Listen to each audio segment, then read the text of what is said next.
morning everybody, this is Johnny S with another R6 vlog. Small introduction, my name is John, a 44 years old married guy with a young kid. Yesterday he had his birthday and he just turned 7 years old.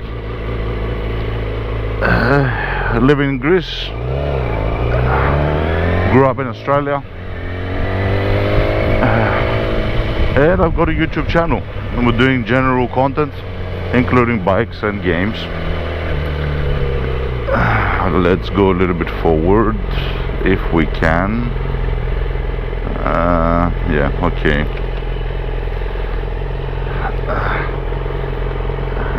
Gas wise we're good, I think.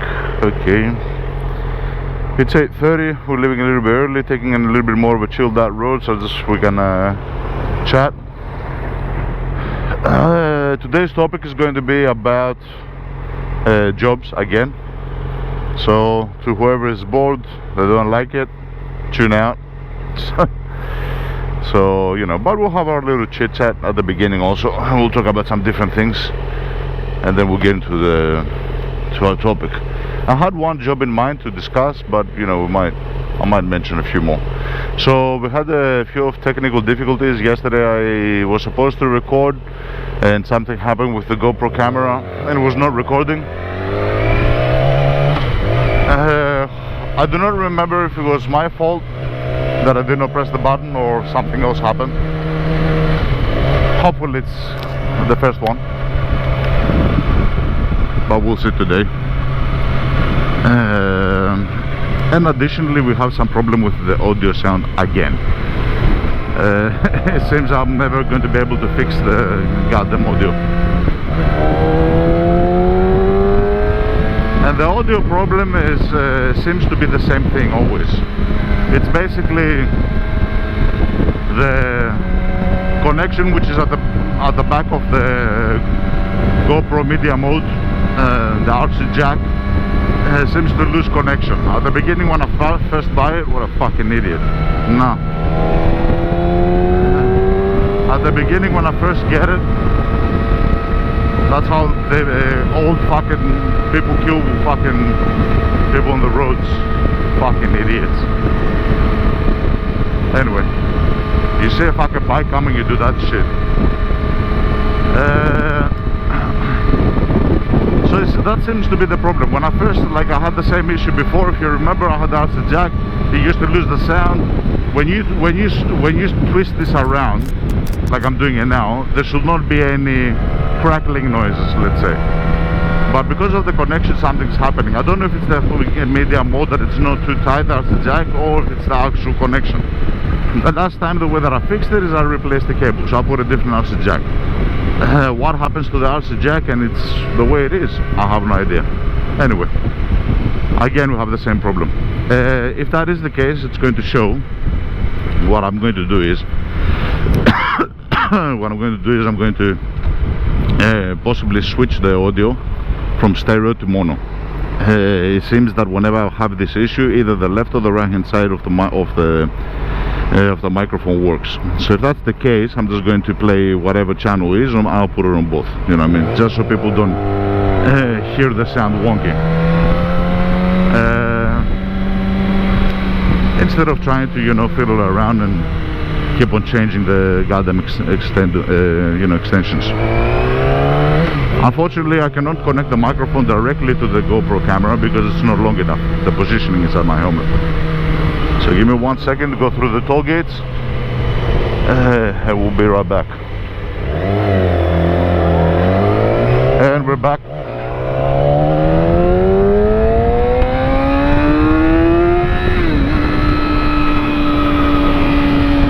Everybody.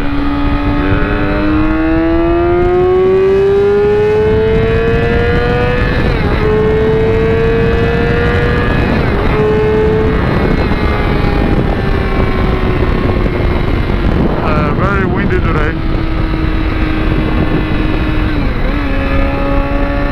I'm also very tired.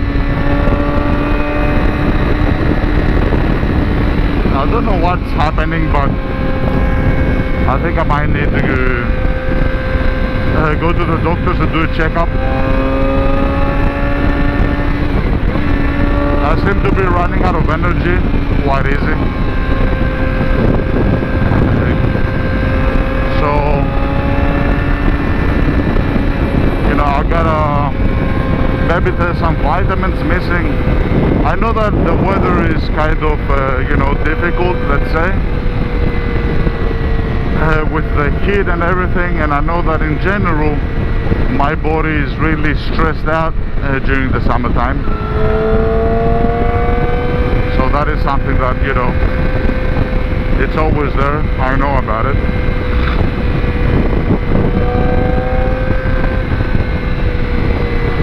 But again, this is making things very difficult, you know what I mean?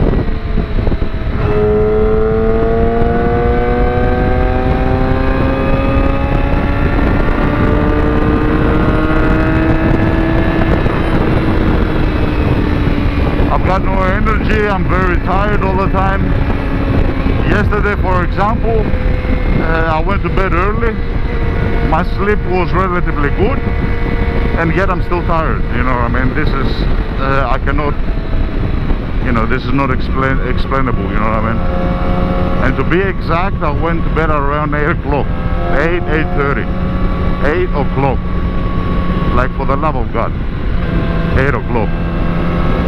And I woke up 8, that's 12 hours of sleep, 12 hours of sleep. And to get up and be still like tired, my feet are hurting, my knees are hurting, my back is hurting. What the fuck? Could it be maybe like a virus? I don't know. Anyway, I'm not gonna take it too extreme today. I'm gonna take it chilled out, let's say.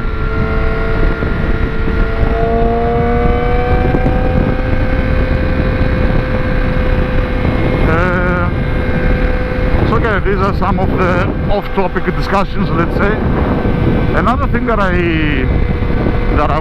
noticed yesterday, not yesterday, the day before that, I think, one of these days, I was having a smoke outside my work, so I go down to the entrance sometimes and I have a smoke. And I saw a custom bike, a Harley Davidson.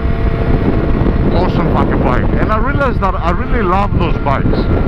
I really love those bikes, and it's kind of weird because, like, I'm a super sport rider. My favorite type of bike is super sport, but the next, as my second favorite, if you ask me, is custom. It's kind of strange because, you know, you're going from a super sport straight away to a custom, which is strange. You know, usually people will say, oh, probably he likes the naked bikes, like a Ducati Street Fighter, not that I don't like it, and then the custom, you know what I mean? But that's not the case, which is strange. But, you know, I like the custom. Like, I think if I get to the certain point of age where I cannot drive this anymore, and that, you know, physically my body cannot take it, because it does take a toll on you, body-wise,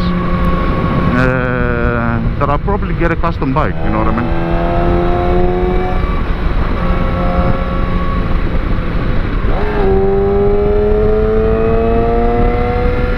I really like the custom bikes. Really love the custom bikes, and it doesn't have to be Harley Davidson. Another famous bike is the Honda Rebel. You know, obviously I'm not talking about the 500, I'm talking about the 1100cc Honda Rebel, if I do get one.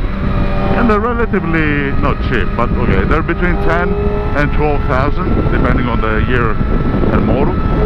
And I'm talking about the Honda Rebels, the 2021 and later model. Hopefully the camera is recording. Yesterday I had gone to a customer.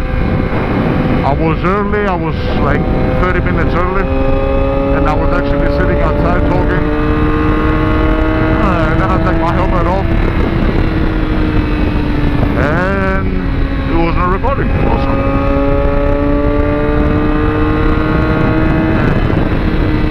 So, you know, that was a real disappointment.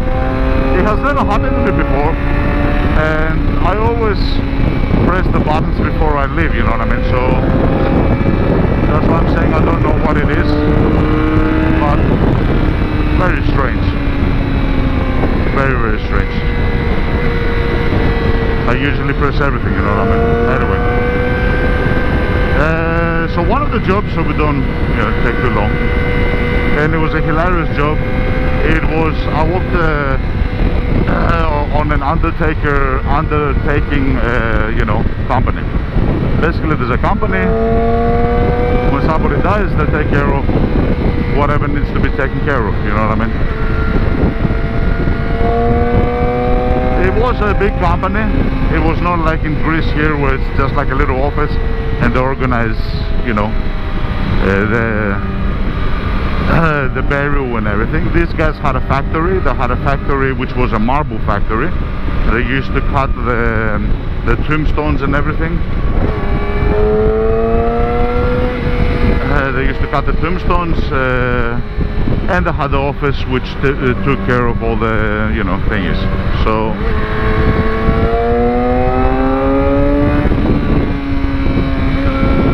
a lot of traffic today, as you can see. So even if I did want to go more crazy, I don't think I would be able to.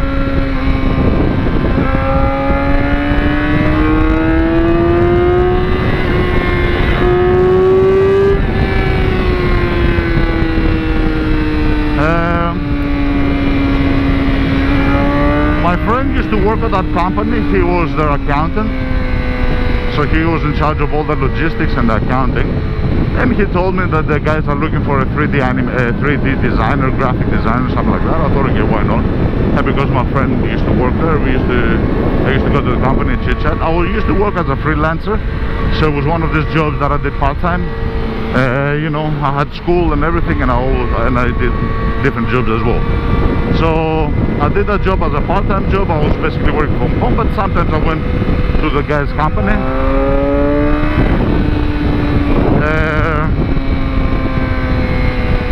It was an interesting, you know, I was designing the tombstones for them. I was giving them schematics, diagrams, whatever they wanted. You know, the customer said I wanted, you know, to depict this and this and this and this, and I used to do it. And because I was using a 3D graphical program, we used to print out to them the result on 3D as well, so it was more appealing to the customer, let's say. Anyway, so don't talk too much about the job. It was a tragic job. It was fucking hilarious. Not tiresome from the sense of, you know, like heavy job. It was just designing. Two of the things that I remember which were really interesting, which was interesting experience. One was I saw how one person's demise is another person's profit. The fact and the way that there were two brothers that had the company, spoke to the customers was really not good, you know what I mean? They used to take really advantage of the pain, you know. They're ringing their horns, they don't realize that there's a police officer. The stupidity is immense.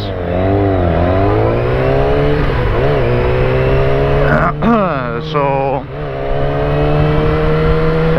that was one of the weird things, the lessons. Like the customer used to go there, they had their pain, and you know, sometimes it was not just an old grandfather. Some people lose their sons, you know, they lose, like they were bad in a way. And yet the guys, the only thing that they cared about was on their mind is how to make a quick buck, you know what I mean? Sell them this, sell them that. And then when the customer used to leave, they used to like laugh and smile and just go silly, you know what I mean? Anyway, not a good thing, let's say. And the other strange thing that was really weird to me. Hey, thank you, miss. Sexy policewoman, yeah. I like her style. She had a leg up. Fucking hilarious. Anyway, so that's one of the things. And the other weird thing that I experienced on that job is how much money people are prepared to pay and waste. Okay, not waste, pay, spend when it comes to, like, you know, the loved ones. Even though it's as if, how can I say it, you know, their life is over in a way.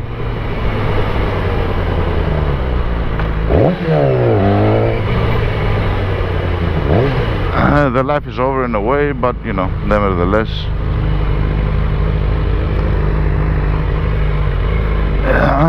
like, you know how you say nothing is gonna bring her back, or him back, but yeah. Anyway, I understand that, but it was extreme to me. Like I saw them feel like a little bit of a guilt and having a thought of, you know, the more I spend, the more, like, it was a weird thing that I saw people do, and I'm talking about a lot of money. Some of them, fair enough, they had a lot of money to spend, you know what I mean? But anyway, and the most crazy thing that I saw, just to mention there, was basically there was a rich guy. He's Greek guy. He used to live in America, and then he came to Australia, and he had a young son. He was an entrepreneur. He had a lot of companies, a lot of buildings, and his son died at 28, which was very bad, tragic. The guy was very sad, and he ordered us to build him a tombstone reflecting where he lived in America, and the city that he lived was Seattle.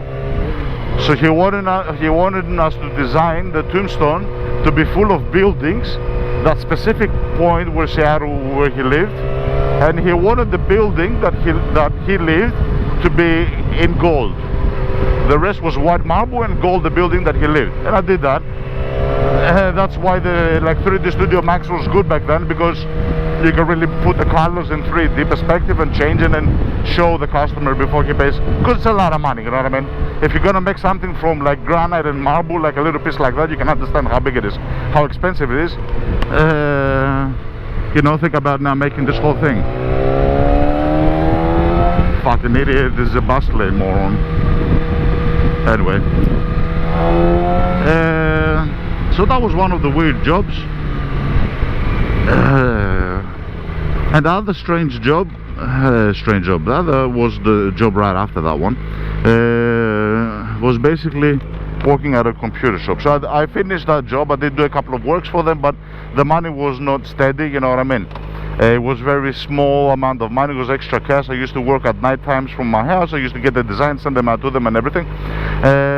So I did go and work on a different company. The company name was, actually I'm not going to mention the company name. I worked at a computer shop. That job was fucking awesome. I loved it. I loved the guy there. His son went to university and he needed someone to help him out, you know what I mean? So I went there. I learned a lot of things. It was one of the first jobs, let me say this way, it was one of the first jobs that was really, really, really good. Condition wise and in general wise. Very good communication with the guy. He used to give me good money. It was around $40 a day, which was quite good back then. He used to pay for everything when it came to food and stuff like that. So it was very, you know, he used to tell me, go get some lunch, go get me some lunch, he used to say, and get yourself what you want, you know what I mean? Okay, what do you want? Give me some fish and chips. He used to love fish and chips. I used to love fish and chips back then as well. Give me some fish and chips, give me some extra fries, give me a bit of this, give me like a chicken wings or something, and get whatever you want with yourself. I'll go to him, okay? And because I felt bad, I thought, you know, let's close the bike. I thought to myself, you know, don't waste a lot of money. Is this recording? Yeah, I think it's recording. I don't know what happened yesterday. And because I felt bad, I thought, you know, don't waste a lot of money. So I used to get like a little, you know, like maybe some,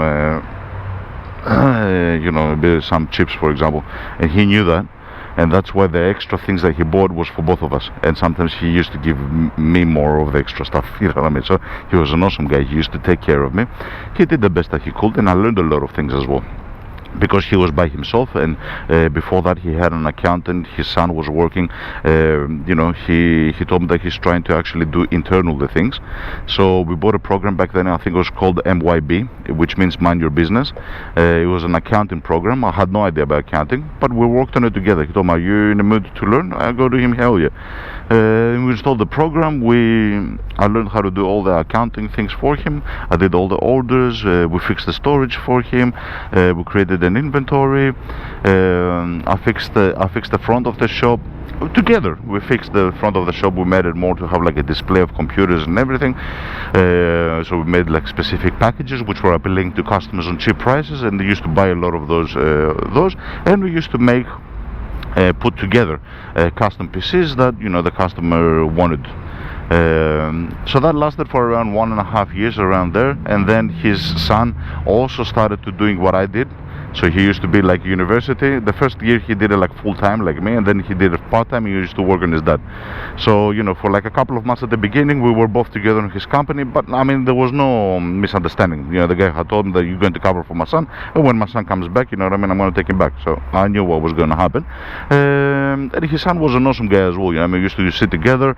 I transferred all the knowledge that I had acquired from the accounting program and everything to him. It was a very awesome job, And another thing that's interesting about this story, and we'll talk about it on an after one, so we don't take too much of a time, is that because I had a great relationship with that guy, we had a good communication and everything. His wife was a high-level manager at an insurance company. The insurance company back then was called AMP Insurance, and after that happened with his son, he talked with his wife, and he said, John is a good worker, he's very punctual, he's very typical, he does a lot of things, the way that they need to be done. So I will suggest, why don't you look if there's a position for him at your job. Obviously his wife knew that I was a technical guy. At the beginning there was no technical job, but she told me, I've got a insurance claims officer, so it's going to be just like a simple job, more like a clerk. It was basically the lowest type of job that you could get on the company, clerk. On an insurance company. But she goes, there are some technical departments within the company, and possibly you can climb up if you're willing to go through the process. And I said, yeah, of course. So yeah, my job on the computer shop was going to end anyway, and she took me. We did the whole interview. Like, it was not like she promised me. It was not like something like here in Greece. It says that she suggested me to be part of the applicants, and possibly she put more of a kind word, within with the other people. Possibly that's what I'm guessing. But I still had to sit down through 3 different interviews with different managers. Some of those managers, she was not part of them. So they were like higher level management than her, that I'm sure that she had nothing to do with. But I'm guessing when they came to asking her opinion, she said that, yeah, we like John, he seems to be good. So yeah, she did help me in a sense. And we'll talk about that job in a different video. So yeah, the bike that I was talking about was parked right there in front of this bank right there. It was fucking awesome bike. Okay guys, I thank everybody for the time. I hope you have a beautiful, great day. I hope the footage turns out well. I hope I don't bore you too much. I hope all these things. I will bid you goodbye. I hope you have a great, awesome day, and we'll talk soon. Bye bye.